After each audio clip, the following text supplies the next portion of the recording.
Inshallah, brothers and sisters, we are continuing with the chapter regarding simplicity in life and not being distracted with the material of this world and thus forgetting the Creator Allah subhanahu wa ta'ala and the commands that Allah subhanahu wa ta'ala has laid down for human salvation.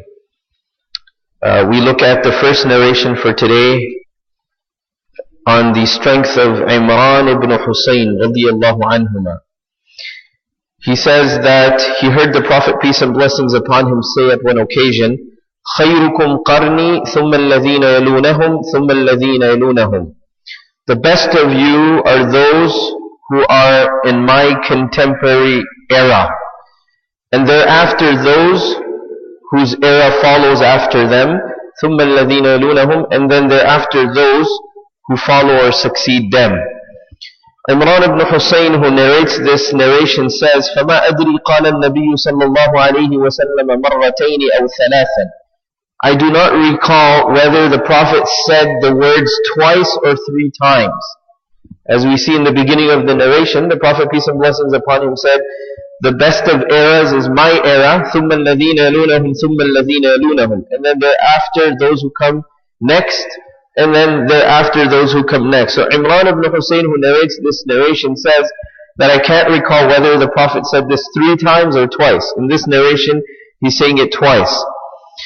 ثُمَّ يَكُونُ مِنْ بَعْدِهِمْ قَوْمٌ. Thereafter the Prophet, peace and blessings upon him, said, thereafter the nation that will come, يَشْهَدُونَ وَلَا يُسْتَشْهَدُونَ.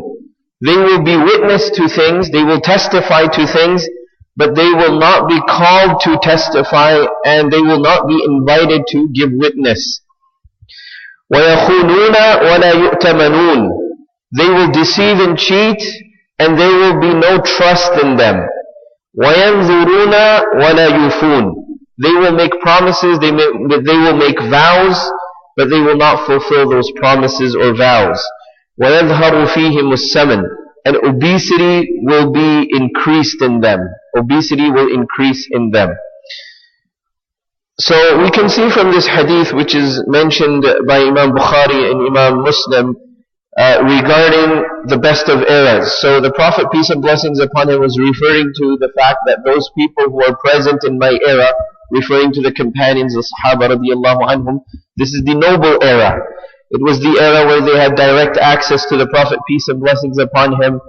The revelation came down in that era, and people were more attached to the deen and the teachings of the Prophet, peace and blessings upon him. So the Prophet said that this is the golden era. And then the era that follows, and this refers to the era of the companions, and the Prophet said once again that the era that follows is next in merit. And this obviously refers to the era of the tabi'un, the successors, those who were the students of the Sahaba, the companions, radiyallahu ta'ala anhum ajma'in. Now scholars go into a detailed discussion as to what does it exactly mean. Some scholars give the literal meaning as we just explained, that those who were present at the time of the Prophet, peace and blessings upon him, they were in the noble era. And the further we get away or deviate from the Prophet's time, the more trials, the more temptations, the more fitan, different difficulties that will come upon, challenges that will come upon the nation, and it will be immensely difficult to practice and to follow the teachings of Allah subhanahu wa ta'ala and that of the Prophet, peace and blessings upon him. Some scholars are of the opinion that it doesn't literally refer to the era of the Prophet, peace and blessings upon him. The Prophet is referring to that whatever I am practicing in my era, if it's practiced, no matter how far a person may be from the time of the Prophet, peace and blessings upon him, if they're doing what I'm doing, then they will be considered in the noble era. They will be considered as closest to the Prophet, peace and blessings upon him's practice. Nevertheless, there are some details, and some of the scholars say that this noble or golden era that the Prophet, peace and blessings upon him, is referring to, it doesn't go beyond the year 220 of Hijrah. The Prophet, peace and blessings upon him, migrated. From that point in time when he migrated from Mecca to Medina till now, it's 1,433 years. So the scholars, they write that the golden era that the Prophet was referring to is no more than the year 220 of the Hijrah. And again, the reasons are obvious, that they were closer to the Prophet, peace and blessings upon him. They understood. There were no mediums in between. There were no links in between, or even if there were, they were less. Now, the further we are away from the Prophet, peace and blessings upon him, it's possible that we don't have that same zeal, or we don't have that same attachment, or we don't have that same spirituality. One of the explanations of the definition regarding a sahabi comes from suhbah, which means companionship.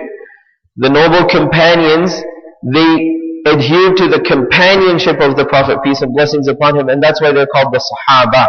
They're called the ashab, those who did suhbah, those who were in the companionship of the Prophet, peace and blessings upon him. But that is not sufficient to be considered a sahabi.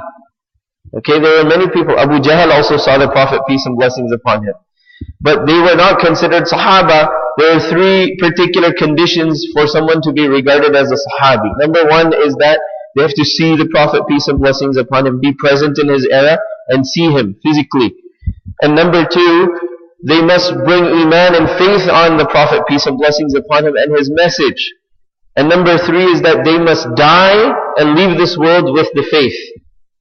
So, if these three conditions are not found in anyone, they cannot be considered a sahabi. They cannot be considered a companion of the Prophet, peace and blessings upon him.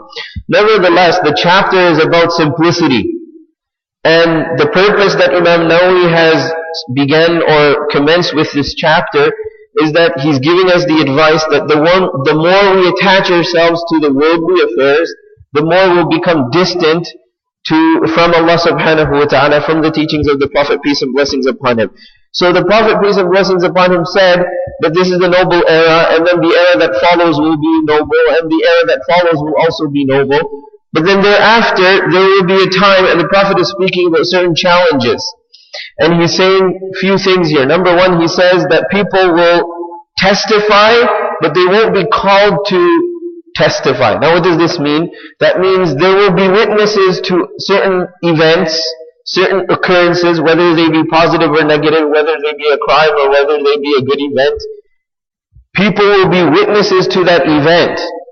But now when there's investigation or when there's clarification that is required, these people who are witnesses to that event, they won't be invited to give testimony, even though they have the facts with them. They won't be invited for testimony, meaning that people will manipulate the truth. They'll hide, they'll conceal the truth. And this is why the Prophet continues, sallallahu alayhi wa sallam, and he said, وَيَخُونُونَ وَلَا يُؤْتَمَنُونَ, that people will deceive, they'll lie, they'll cheat, and no one will be trusted. Okay, we're living in a time where we can't trust anyone. I said the other day also on Sunday, that an article in the Globe and Mail, that his son cheated his own mother, 88-year-old mother. And he sold the 2 condos that she owned. He sold her car, and she ended up in a shelter, maxed out all her credit cards, and she ended up in a shelter. We're living in a time, obviously this is not so common, but this just shows these things do happen, and it shows that we're living in a time again because we've changed our needs to wants and our wants to greed. And really greed has destroyed the entire world. So Allah subhanahu wa ta'ala, the Prophet, peace and blessings upon him, is telling us about this time that وَيَخُونُونَ, people will deceive, they'll lie, they'll cheat, وَلَا يُؤْتَمَنُ, they will not be trusted. وَيَنْذُرُونَ وَلَا يُوفُونَ, they will make vows. Comes from the word nadhr, which means to make a vow or make a promise. So people will make a vow with Allah subhanahu wa ta'ala, but they won't fulfill those vows. Or they'll make a promise to the human beings, to others, and they won't fulfill them. وَيَظْهَرُ فِيهِمُ السَّمَنُ, and the Prophet, peace and blessings upon him, said that obesity will increase. Meaning that outwardly people will look healthy. People will look like, they have access to everything, all the resources, all the blessings. Aren't we living in this time? And the news always tells us obesity is increasing. The Prophet ﷺ told us about siman, obesity, 1,433 years ago. So outwardly we have everything, but internally we're dead. Internally we're void of true character, of true faith.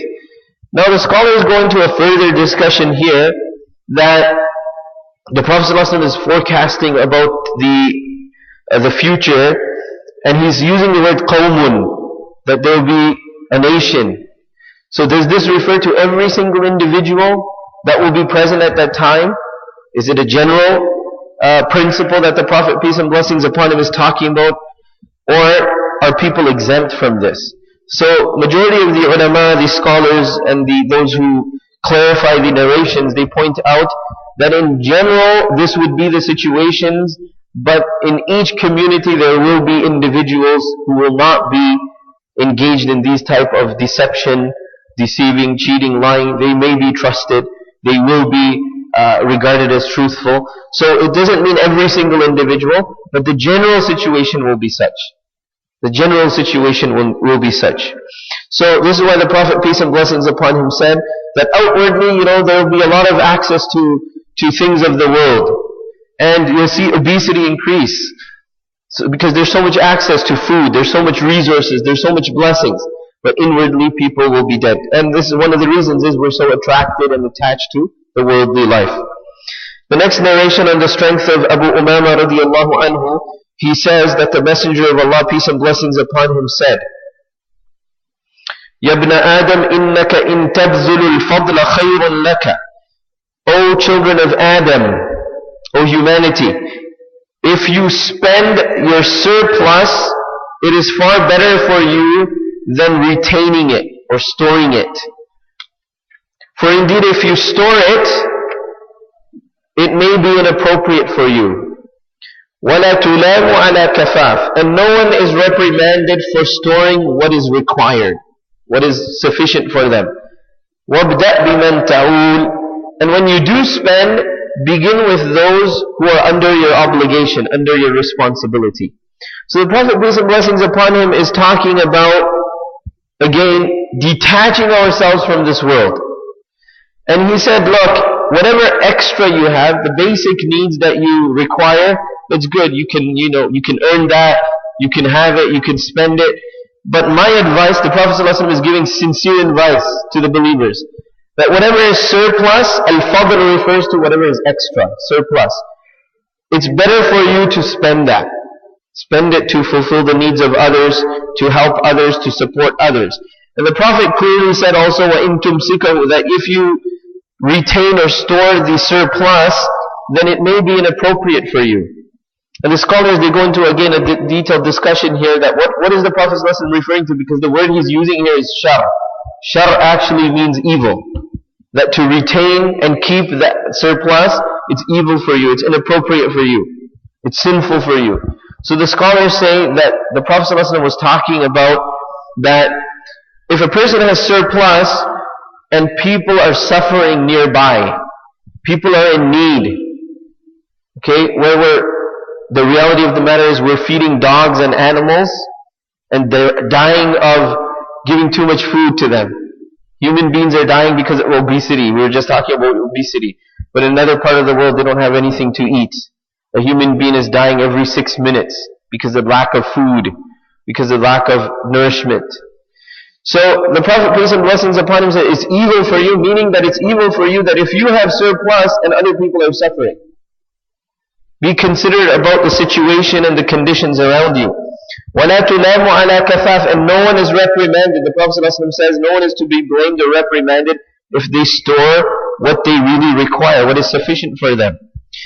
And the Prophet ﷺ says when you do spend, then start with those that are under your obligation. Meaning there are family obligations, there are obligations regarding people who are nearest to you, in terms of kin and kith, relatives, we have people, the poor people of a certain area, and then there are poor people of a distant area. The fiqh ruling is those who are nearest, they are deserving more than the people who may be in a different country.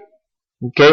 So this is why the Prophet, peace and blessings upon him, said, وَابْدَأْ بِمَنْ تَعُولُ. Begin by spending upon those who are under your obligation, under your responsibility. So the reality of the matter is that when we waste, when we attach ourselves, then this motivates us to engage in tughyan, as the scholars write here, that sometimes excess wealth it motivates a person to do things that are impermissible. It motivates a person to spend in the ways that are not good. And it distracts a person from the truth and from the reality and from things that are more important. Okay, and we see the Drummond report is saying, yeah, there's too much being spent here, we need to reduce here. There's so much being spent here, we need to reduce that, or else we forecast that there's going to be a bad situation in Ontario by so-and-so year. So this is the reality, that we're spending where it's not supposed, where money is not supposed to be spent. And then we're not looking after real issues that where people really suffer. So the Prophet ﷺ has talked about this 1,433 years ago. This shows the reality and the truth of our deen and our beautiful teachings from the Prophet, peace and blessings upon him. Ubaydullah ibn Muhsan al-Ansari al-Khatmi radiyallahu anhu, companion of the Prophet, peace and blessings upon him, says, he heard the Prophet ﷺ say one day, "Man asbaha minkum amina." The Prophet ﷺ said, any of you who begin your morning in the state that they are in safety and security regarding their personal selves, mu'afan fi jasadi, and they have reasonable health. They have reasonable health. Indahu qutu yawmih, and they have the provisions to spend one day. They have the food, they have the shelter, the clothing, to pass one day, yawmih. فَكَأَنَّمَا حِيزَتْ لَهُ الدُّنْيَا بِحَذَافِيرِهَا. Prophet, peace and blessings upon him, says in this narration of Tirmidhi, that this person who has these three things, it's like the entire world has been given to them with its treasures. This is the entire world that has been given to us. If we are in safety and security, and we have reasonable health, and we also have the provisions to pass one day. This is like the material of the entire world being given to us, and we'll be questioned about that. So again, the Prophet, peace and blessings upon him, is teaching us to not attach ourselves too much with the worldly life. Stay away from greed. Stay away from things that would turn a person away from things that are far more important. The scholars write, istikthar, that sometimes when a person has access, they fail to thank Allah subhanahu wa ta'ala. But when a person goes into a problem here and there, when a person is short here and there, then this reminds them to focus on Allah subhanahu wa ta'ala. Oh, I need to make dua. I need to be obedient. So when challenges come, sometimes it's a blessing in disguise. So Allah subhanahu wa ta'ala and the Prophet, peace and blessings upon him, teach us that we should remain balanced, not get too close to the worldly material. Keep it in our hand, not in our hearts. Abdullah ibn Amr ibn al-As reports that the Prophet, peace and blessings upon him, once said, and these are two narrations that are very similar, لَقَدْ أَفْلَحَ مَنْ أَسْلَمَ. That person has indeed succeeded who has entered the fold of Islam. This is the greatest bounty that a person can have. We have the greatest bounty. We are Muslims. We have Islam. Say Alhamdulillah. Alhamdulillah. All praise to Allah. So, indeed, that person has succeeded who has entered the fold of Islam. وَكَانَ رِزْقُهُ كَفَافًا. And his provisions are sufficient for him. He can get by.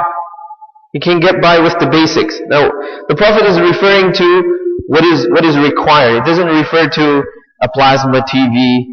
It doesn't refer to, all this type of high forms of gadgets and comforts. The Prophet is referring to what is required to live your life. Basic food, basic shelter, basic clothing.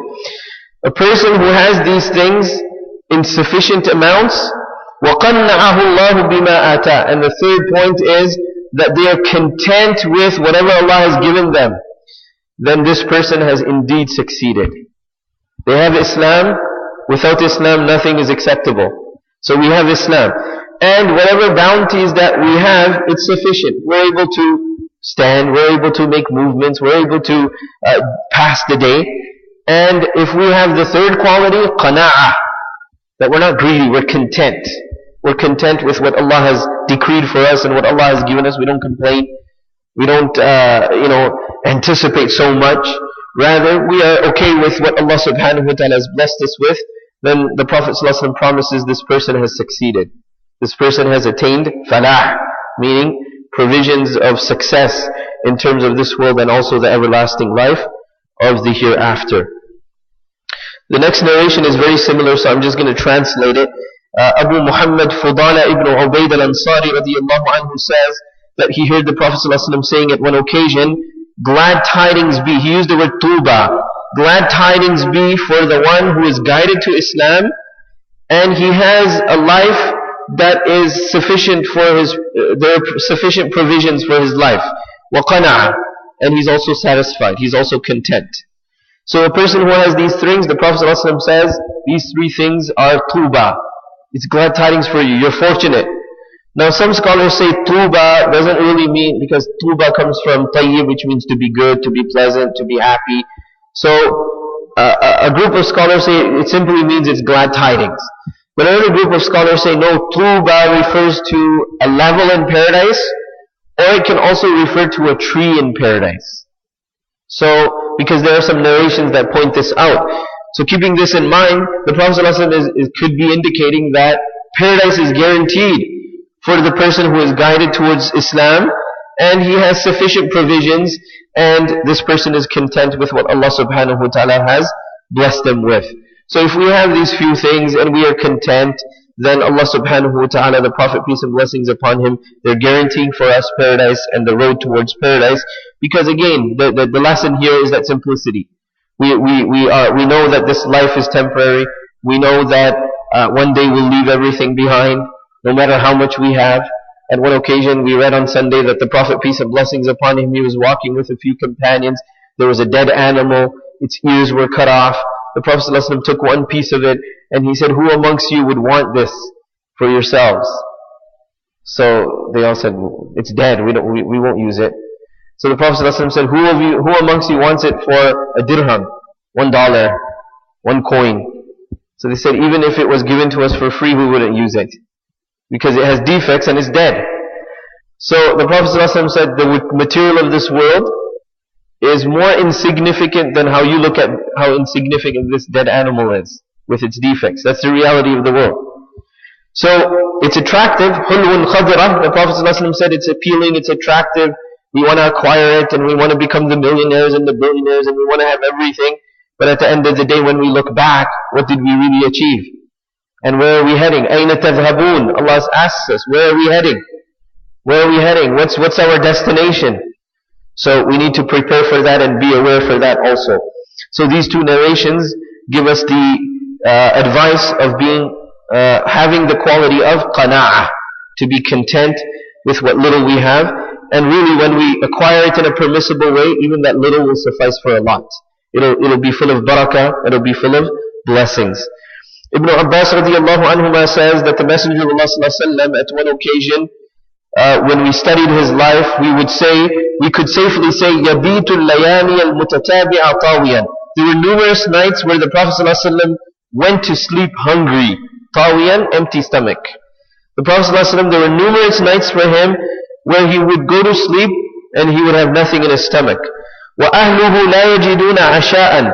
And some of his family members on those nights will also have nothing to eat for supper.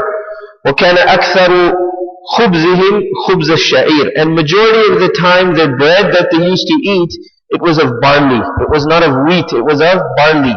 And barley, we know, it's more coarse. When we make the bread with barley, it's more coarse. And wheat is more fine, and it's more pleasant to eat. So again, the reason why this is being mentioned here is that the Prophet ﷺ didn't really, go out of his way to, eat a special meal. We drive from one corner of the city to another corner of the city to go to a restaurant. The Prophet ﷺ, he was so simple in terms of his food that he didn't mind. Oh, there's nothing to eat, we'll go to sleep. He said, okay, most of the time he ate. It's mentioned here, أَكْثَرُ خُبْزِهِمْ. Majority of the time, the bread that was in his home, it was of barley. It wasn't of a certain standard that he anticipated. It was the coarse type of bread that would be difficult to chew. So the Prophet ﷺ was simple. That's why he didn't really bother about these issues or these kind of things. We'll read two more narrations and conclude here. On the strength of Fudala ibn Ubayd radiyallahu anhu, the Prophet, peace and blessings upon him, كَانَ إِذَا صَلَّى بِالنَّاسِ. Many times he would be leading the prayer. He would be leading the salah. يَخِرُّ رِجَالٌ مِنْ قَامَتِهِمْ فِي الصَّلَاةِ. And some of the men that were behind him in prayer, they would fall down. Literally, they would fall in prayer. And what was the reason for this? Min al-khasasa, due to intense hunger. Intense hunger. And who are these people? Hum ashab as-suffa.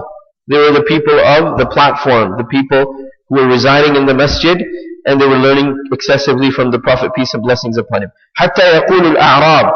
And many times some of the Bedouins from the nearby villages and towns, the suburbs of Medina, they would come and visit the Prophet ﷺ and they would attend the prayer.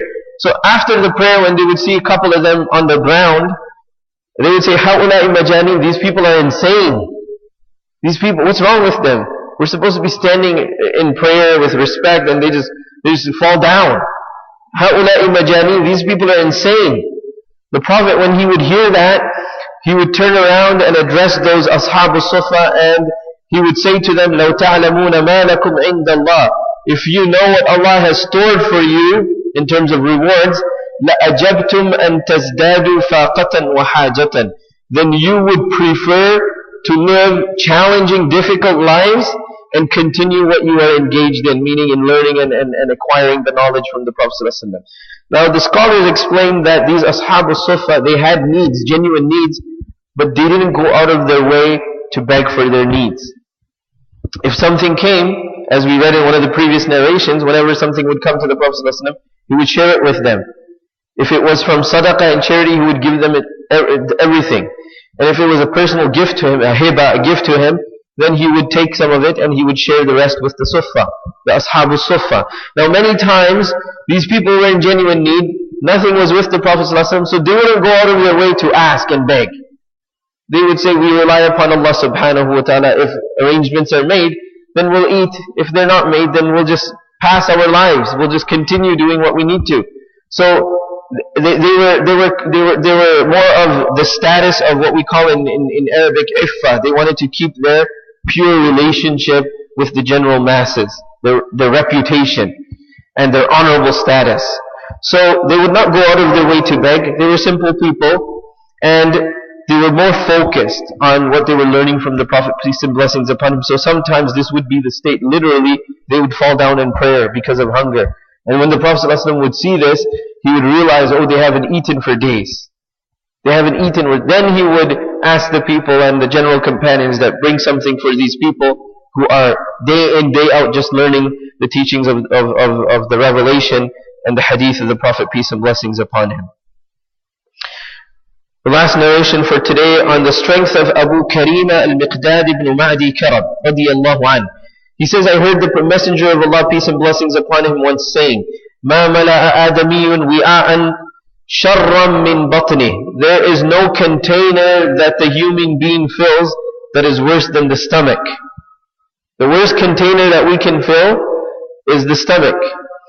And then the Prophet ﷺ said, بِحَسْبِ ابْنِ آدَمَ أُكُلَاتٌ يُقِمْنَ صُلْبًا. It's sufficient for the children of Adam, the human being, to suffice with a few morsels that can allow him to stand erect and keep his back straight. يَقُمْنَ صُلْبًا means to keep their backbone straight. So enough food that will allow a person to stand straight. فَإِنْ كَانَ لَا مَحَالَ. The Prophet ﷺ says, if you really want to eat more than a few morsels, then it should be فَثُلُثٌ لِطَعَامِ. It should be 1/3 for food, 1/3 for your drink, and 1/3 for your breathing. لِنَفَسِ, for your breathing. Scientifically it's proven, and I'm sure we've all experienced this. When we fill our stomachs, we feel lazy. We don't want to wake up for Fajr. Okay, we don't want to come to the masjid. We're on the couch, we're lying down. It's difficult. We filled our bellies. So the Prophet, peace and blessings upon him, is telling us that be considerate. A few morsels that will allow you to stand straight, keep you going, and keep you active, that's good. Okay, what do they say? We need about 1,500 or 2,000 calories in a day. But just measure how many calories we eat. The average North American probably eats 6,000, 5,000 calories a day.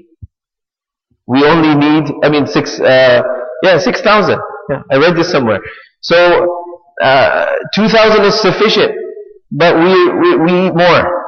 So this makes us lazy, it keeps us inactive, okay, we're unable to do things. So, the Prophet ﷺ saying is that if we really want to eat more than those few morsels, then just make it 1/3. 1/3 so that you have some space for something to drink, you have some space to breathe. Okay? And you can get up and you can make movements and you can pray salah. We make dua that Allah subhanahu wa ta'ala bless us with the ability to lead simple lives. Really the purpose of this is not that we abandon and get out of the world. It's just that to maintain the balance, lead simple lives, and we'll have more happiness, both in this world and also in the everlasting life of the hereafter. Don't get caught up in what the world is trying to get us towards. Okay? Rather, make a decision for yourself. What does my God want? What does Allah want from me? What does the Prophet, peace and blessings upon him, advise me to do in this situation? And you'll see, you'll make the right decision. But if we just acquire things so that we can compete with others, so we can have more, we won't have peace in our lives. We won't have peace in this world and we won't have peace in the hereafter. Lead simple lives. And this will enable us to focus on things that are far more important. In particular, be steadfast in our deen and in teachings of the Prophet, peace and blessings upon him. We make dua that Allah bless us with that ability. May Allah grant us success, and may Allah allow us to always strive for the best of this world and the hereafter. Alhamdulillah Rabbil Alameen, wa salatu wa salamu ala rasulihi Muhammad, wa ala alihi wa sahbihi ajma'in. اللهم ربنا آتنا في الدنيا حسنة وفي الآخرة حسنة وقنا عذاب النار. اللهم وفقنا لما تحب وترضى من القول والعمل والنية والهدي والهدى إنك على كل شيء قدير. سبحان ربك رب العزة عما يصفون وسلام على المرسلين والحمد لله رب العالمين برحمتك يا أرحم الراحمين.